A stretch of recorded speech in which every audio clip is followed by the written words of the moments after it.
Hey everybody, welcome back to another episode of the Grooming by Rudy podcast.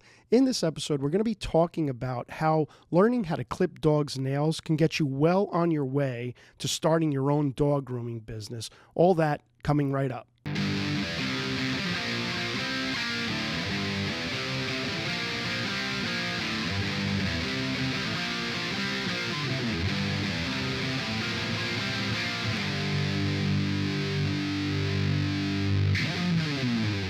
You're listening to the Grooming by Rudy podcast. Hey guys, welcome back to the Grooming by Rudy podcast. For those of you who don't know us, we are father and son dog grooming duo. I'm Rudy V, along with my son Anthony Ray, and the purpose of this channel is to kind of talk to you guys and teach you about dog grooming. That's what we want to do. We want to make a better dog groomer out of you, or just a better pet owner out of you. And it is the purpose of our channel is to share our knowledge with you guys. So, Ant, how are you doing? I feel like we've been grooming for 55 years, which ironically is our combined experience, which is crazy to me every time we say that, because I feel like I haven't even been alive that long. I know it's combined experience, but it's easy to forget how early into your life that you got into grooming, which makes it even earlier for me that I got into grooming. So I don't know. It's just like, Yeah. it's wild when I think about that. Honestly, the amount of how many dogs do you think we've groomed? Well, we know that. We mentioned that in a past episode.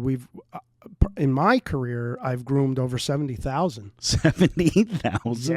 Yeah. We mentioned that in a pay. Yeah. Oh my 70,000. But 70,000. technically, you started dog grooming even earlier than me. Yeah. I was 19 when I started. You were 12. Yeah. I started bathing for you when I was 12. The only thing is, you're still going to have way more dogs than me because through high school, I only worked with you on Saturdays. Yeah. On the weekend. So Yeah. you had all those. You still got a lot of years on me. Yeah. I think a lot of people get into this very young, though. It's a young person's business, honestly. Yeah. It's when you get older. I'm only 35, and it's like, ow. So I can imagine how you're feeling. I'm feeling like, ow. Yeah, just a little worse. Yeah, tad. Because I have like I already have that thing where it's like you get up in the morning and you go and like your first couple steps are just like Again, I'm only 35. I'm overweight, but like it seems like I got slapped in the face with my mid 30s. It hurts. And you can't talk without like self-deprivation. Like, you know, Well, I'm a comedian. I'm overweight. That's what we do. Like, you know, no, you're not. You're not overweight, dude. Your weight's fine. Who's not overweight? Everybody's overweight. I promise you, I am at least a little. But yeah, no, the self-deprivating thing. It's honestly, that's my favorite part about being a comedian. Is that you kind of you don't really get offended by anything. No. If you do, you're doing it wrong, because half the time, I mean, I guess not every comedian is like that, but I certainly spend about 90% of my time on stage when I used to perform just kind of making fun of myself. So, Yeah. I don't know. You don't take life so seriously when you're a comedian. You kind of can't. Yeah, there's like an old saying, like you can't hurt me because there's nothing you could say to me that I haven't said 6 inches from the mirror. You know what I mean? That's the beauty of it. Right. You can't hurt me. I'm a comedian dog groomer. Yeah, you can't, you know. And it's funny because like you think that that's bad, but it's actually really good. Like I don't believe in that whole like what is self-love really? I think it starts with hating yourself. I think so, because you got to hate yourself a little to learn how to love yourself. What the hell? That makes sense to us. It does, right? Like there's something there. I feel like I said something smart. It might be really stupid, but if you hate yourself enough, right? Yeah, you can only start loving yourself. Yeah. It's kind of like you ensure you're rock bottom all the time so that there's nowhere else to go but up. So you're bound to run into a good day. Just stay on the bottom. Yeah, just stay on the bottom. Don't be up here. Don't be up here. Who's up there anyway? Who wants that? With the fear of falling? Forget that. And whoever is faking it anyway. They're all lying to you. Yeah. But anyway, yeah. Well, listen, guys, nail clipping. If you've watched our grooming channel, you know that we have a lot of nail clipping videos. And the reason why we have a lot of nail clipping videos is because clipping dogs' nails is probably one of the hardest things you can do. It really is. It is such a challenge. If I had to pick the top 3 most difficult things, I think nail clipping would probably be number 2, maybe even 1, really, to be honest with you.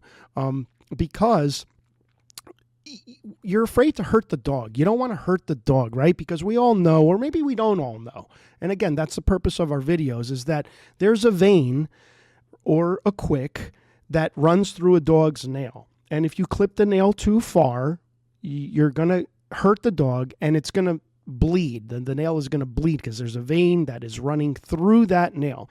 And these veins vary in length. Sometimes they're really, really long and they're all the way towards the end of the nail. Some of the veins are tucked back and you can cut a lot more off. So sizing up an individual dog right down to the individual nail and getting the dog to stay still enough so you can do this like precision cut and clipping that without hurting the dog is a huge, huge challenge. Trust me. And that's why we put out a lot of nail clipping videos, because nail clipping varies. There's no really correct way of doing it. The correct way of doing it is the safe way of doing it, and safe is trying your best to not hit the vein. And one of the things that makes like nail clipping so scary is like you could suck at grooming, right? And like, you know, like, oh, the haircuts suck. I suck with scissors or whatever.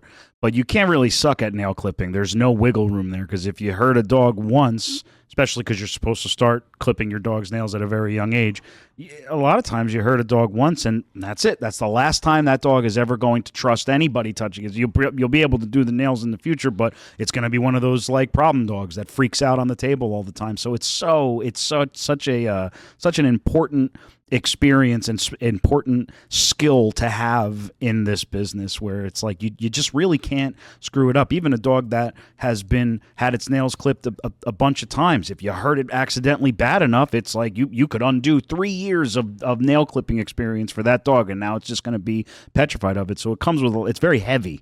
Yeah. Clipping nails is very heavy. Absolutely. Yeah. And some groomers will get a lot of flack because they didn't cut the nail back far enough. Like a lot of clients will say, oh, you didn't clip the nails far enough. Usually in a case like that, the dog is being very uncooperative and the groomer is trying their best to not hit the vein. And like Anthony said, you're just going to lose trust. And so the better option there is to cut some off and stay away from the vein until you can get the dog more acclimated and gain the dog's trust. You'll either get that, or you'll get, oh, you clipped my dog's nails too far back and you made them bleed. Well, the first one is the better option. You're better off just clipping less and not making the dog bleed and not hurting the dog than you are clipping too much. And like Anthony said, just never being able to do it again. You want to set yourself up for future nail clips. So less is more. Yeah. And there's like, we've heard that before, where people say, oh, please, like cut the nails further back, And the thing, you don't know how lucky you are, because there's some dogs that we get that we don't do the nails at all.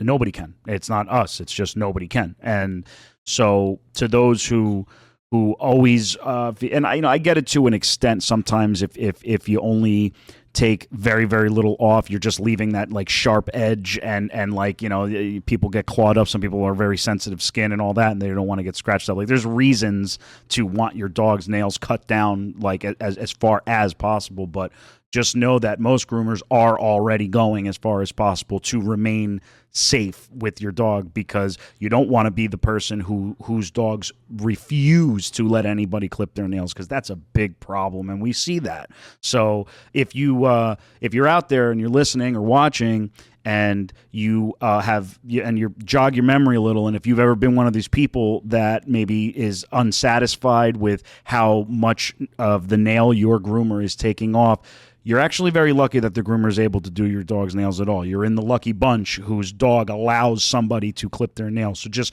maybe keep that in mind next time. Not to say, that you're entitled to be unhappy with your grooming if need be, but you are lucky. Just keep that in the back of your mind. You're lucky that your dog can get its nails clipped. Yeah, it's true. And there's a huge percentage of dogs that won't let you do it. A huge percent. I would say a good, I don't know, maybe 25% of dogs or more won't even let you get near their nails. And that's a lot of dogs, considering that, there's a dog in about 80% of households right now, right? That's a lot of dogs that do not want their nails clipped. And that's not even, you don't even have to hurt a dog accidentally for them to not. My cat, when he was a kitten, my boy cat, my girl cat Dottie, she doesn't care. She's always, for some reason, been good with her nails. But my male cat Dante, when he was a kitten, he would sit there, he would watch me cut his nails. He wouldn't care. He wasn't freaked out or anything. I never hurt him, never did anything. And all of a sudden, when he grew up, he hates it now. He lets me do it, but he hates it. He squirms constantly. He moves constantly. And my cat's nails are very, very easy to clip because they're all super, super clear. I never go anywhere near the vein, and I do this professionally anyway, so I'm able to just kind of have my wife hold them, and we do it right at home. We don't even have a table at our house. So you don't even have to make a mistake for nail clipping to just become this major issue that you have to try and solve the rest of your pet's life. So there is a huge percentage of pets that just refuse to get their nails clipped. It's a very, very tedious thing. Yeah. Pets are not stupid in any way. They catch on to things, and like Anthony said, they might let you do it the first time or even the second time, and then they start to like, hey, you know what? I'm not tolerating this anymore. I've seen dogs and cats start off really well and then end up terrible, or vice versa. Be terrible and then end up really, really good for it. So it all depends. Regardless of that, if your chances of clipping your pet's nails are going to increase by, again, I mention this all the time, I'm assuming that everybody out there is getting themselves a dog grooming table, right? You have to get a grooming table to help you with this, because trying to chase them around, clipping their nails is not going to work. So I'm assuming if you watched our last episode, we talked about portable grooming tables. If you don't have one, get one. It's really going to help you, because now you could start to do it on a more professional level. And when I say professional level, I mean you could start practicing. Practicing in this is going to be key. You're not going to get it right away. You're not going to just learn how to clip a dog's nails and be good at it. You might get it done once or twice, but you're not going to be really good at it. And if you want to take it to the next level, then you're going to have to get good at it. So you're going to have to practice. You're going to have to do it over and over and over again. And choose the right clipper. If you have a small dog, get a small dog nail clipper. If you have a large dog, you're going to need a large dog nail clipper. Don't ever use a large dog nail clipper on a small dog. You can literally cut off one of the digits if the dog flinches or pulls away too hard. Very, very dangerous. So you want to choose the right clipper. So I'll tell you a quick story about myself, guys, because this is how I started dog grooming. When I was 18 years old, and you may have heard this before, I had lots of dogs. I had lots of cats. I couldn't afford to get them groomed. So what I did was I made a grooming table, and I started clipping my own dog's nails. That's where it started for me. I was just giving them a bath and clipping their nails. Lo and behold, my neighbors saw that I was doing it, or I talked to them, and they asked me to do theirs. So I ended up doing theirs. So that's how it started. I started doing my neighbor's dog's nails, and then another neighbor's dog's nails. Then they started asking me, hey, can you bathe my dog? It's like, okay, yeah, I'll clip the nails and bathe the dog. And then they started asking me to clean the ears, so on and so forth. This is how I became a dog groomer, simply by learning how to clip dogs' nails. And I kind of taught myself, But by the time I went to Nash Academy, I was kind of used to it, but they taught me a better way. And that's why we want to try to relay that to you. They taught me how to perfect it. And we get so happy, and we just got another one a few days ago. The nail clipping tutorials and videos that we have on our other channel, Grooming by Rudy. If you're not over there yet, go over there, subscribe. We get the nail videos are by far the most popular because it's the biggest issue that everybody has. It's not even on a professional level. It's just that everybody's dog needs to get their nails clipped. And we love seeing people in the comment section who you can kind of see the evolution of them being able to do it. Like their first comment will be, thank you so much for the video, but I haven't had the courage to try this yet. And then like we'll answer them, and then on that same thread they'll come back like a month later and it'll be like, I finally worked up the gall to try like the back feet. I think I did an okay job. No blood, no nothing. And it's like, and then you just like little by little we stay in touch with them, and it's like that the nail clip video that we posted ended up helping these people learn how to do a very, very important thing that's very, very scary to do. So it's these videos that we post. That's probably why the nail clip ones are so popular, is because so many people need help with that. Yeah, like I said in the beginning, it's the most challenging thing you can do when you're grooming your dog. So again, once you've gotten your grooming table and your grooming arm and you're set up and you have the right nail clipper, small or large, depending on your type of dog, again, it's practice. So now it's time for you to start watching videos. By the way, if you are going to get a grooming table or the nail clippers, please check out PetEdge.com. Use our promo code. It's Rudy5. You'll receive a discount by using our promo code. So going to PetEdge, you're going to see a whole section of nail clippers, of dog grooming tables. Everything you need if you want to start dog grooming is in PetEdge. So go to PetEdge.com. And once you've done that, and once you have the equipment, now you can really start to practice, because now you're creating the environment to be more successful. Okay. It's just like if you're working on your car, you need a set of tools, you need a garage, you need to work on your car, right? You need to focus on your car. It is the same thing. You need a setup, guys. You have, and I'm going to drill this in your brain because it's so important. This is what's going to make you more successful. Okay. Once you've done that, now you could start watching our videos. Now you're going to learn the ins and outs. And we have so many videos. We have videos that almost tell you exactly how much to cut off depending on where the vein is. Okay. Again, locating the vein is the challenge, and that's going to be different on every dog. I can't put a video out and tell you exactly where your dog's vein is. That would be impossible, right? I wish I could do that. I'd be a billionaire, right? But it doesn't work that way. Once you've discovered where your dog's vein is, now you can determine, and we have a video that specifically tells you don't want to cut right up to the vein. But what you're doing is you're cutting about, I would say, 2 millimeters before that vein. That's where you want to cut to make sure that you're not hitting the vein at all. Okay. And that would be coming very, very close. And I don't even suggest that for beginners. If you're a beginner, I suggest that you just clip little bits at a time. Just tip the dog's nail until, again, you become more practiced. But your setup is going to help you immensely. That's what you need. You need a setup. We always say tip, don't clip. Yeah. And it's especially true for the at-home groomer. The good news for the at-home groomer, which you guys are going to be more afraid than somebody getting into professional grooming, because the person getting into professional grooming is signing up to have to deal with nail clips on the daily, many of them. The good news for the at-home groomer is you're just working on your dog or dogs.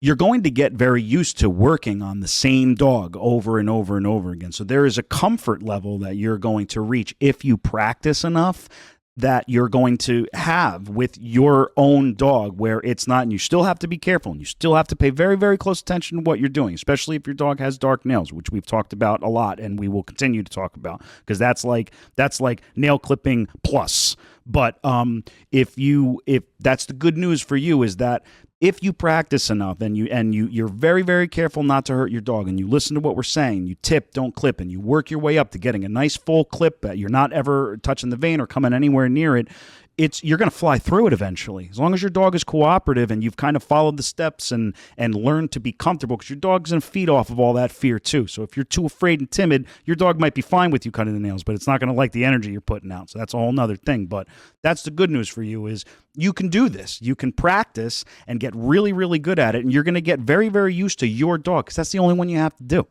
Yeah, that's the plus side.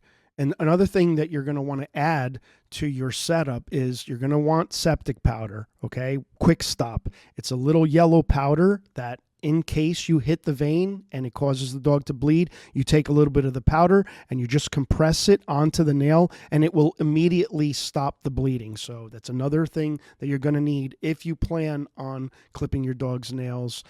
You have to have septic powder. And again, once you've gotten the clippers too, part of your practices, get those clippers in your hand, okay? You can cut pieces of like spaghetti. You can just cut pieces of like a thin dowel that you might be able to buy from Home Depot. Get a really thin dowel and draw little lines on it where you can practice clipping those lines. Get that clipper used to, get yourself used to that clipper in your hand, okay? It should feel comfortable in your hand. You should learn to be precise with that clipper. Precision is key here. You have to be precise when clipping dogs' nails. We do it all the time, so we're very practiced at it. But even though I've been doing it for 40 years and we've been doing it for 40 years, guys, it's still challenging for me. I still get nervous. It is just, I don't think you're not ever going to be nervous clipping a dog's nails. And if you aren't nervous, you probably should be, because it means that you're worried about it, and you're going to stay safer just simply by being a little bit nervous about it. And I don't mean be nervous where you're shaking like a leaf and you're trying to clip your dog's nails. I mean just kind of be aware. Be aware, but again, the more you practice, the more comfortable you are with that clipper, okay? And once you place it, and once you know where to clip, you're, like Anthony said, you're going to fly through it. You are going to get better at it, especially if you're working on one dog. You know, if you're working on multiple dogs, you're going to get even better. You're going to be like just a star dog nail clipper. Yeah, and don't listen to anybody because I see this comment too. Don't listen to anybody tell you you should never need septic powder. You should never you should never be hurting your dog like that. If you've ever cut your dog to the point where it bleeds, you're inhumane. You're absolutely off. Screw all that. That's nonsense. You need septic powder if you're going to cut your dog's nails. Accidents happen. Their dog's veins get hit and the dog doesn't even feel it. That happens too. You absolutely need septic powder. You are likely to make a mistake. I don't know that any groomer in the entire world has a perfect nail clipping record where you've never once come close enough to the Kwik that it bleeds. You don't even have to hit the Kwik for it to bleed. Yeah. So don't listen to that nonsense. And also, I love the what you said with holding them. Even if you're sitting on the couch watching TV and you got a tool such as nail clippers in your hand, they got a little spring in them. Get an extra set because you'll wear them out. Get an extra set of the same kind you plan on using your dog, and just have them in your hand on the couch. It's actually a pretty good stress reliever, believe it or not. But when I used to take drum lessons, and my drum teacher he showed me a drum pad. A drum pad is basically, it's like a little. They make bigger ones, but I had a small one where it just has a little pad that you could smack your drumsticks on, and it's just to help you get your techniques down. And he told me.